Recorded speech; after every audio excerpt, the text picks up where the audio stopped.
உங்க பேர் என்னது? என் பேர் ஜபராஜ். ஜபராஜ். நான் கான்வென்ட் மூலியமா படிச்சுவேன். என்னாச்சு, உங்க பேரண்ட்ஸ் யாரும் இல்லையா? பேரண்ட்ஸ் யாரும் கிடையாது. பிள்ளைகள்? எனக்கு கல்யாணம் ஆகல. நான் ஒரு 2 கொலை பண்ணி ஜெயிலுக்கு போனவன். ஏன், என்னாச்சு, எதனால கொலை பண்ணீங்க? இளம் வயசுல தப்பு பண்ணிட்டீங்க.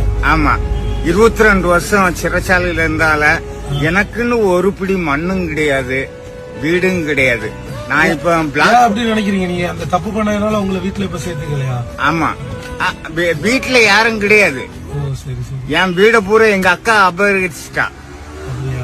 அவ என்ன சொல்றான்னா, நம்ம 2 பேரும் ஒரே குடல்ல தானே பிறந்தோம், கூட பிறந்தவங்க, நான் தானே வச்சிருக்கேன், போவா நீ எங்கேயா போய் பொழைச்சிக்க அப்படி. நான் அதனால இந்த ரோட்டு ஓரமா கிடக்கு குப்பையெல்லாம் பொறுக்கி இப்படியே நான் பொழைச்சிட்டே அலைகிறேன் என் ஜீவனை. எனக்கு துணை யாருன்னா ஜீசஸ் ஒரு ஆள் தான். இந்த உலகத்திலே உண்மையான தெய்வம் இயேசு கிறிஸ்து ஒரு ஆள் தான். அவர் தான் மரித்தாரு, மீண்டும் உயிரோடு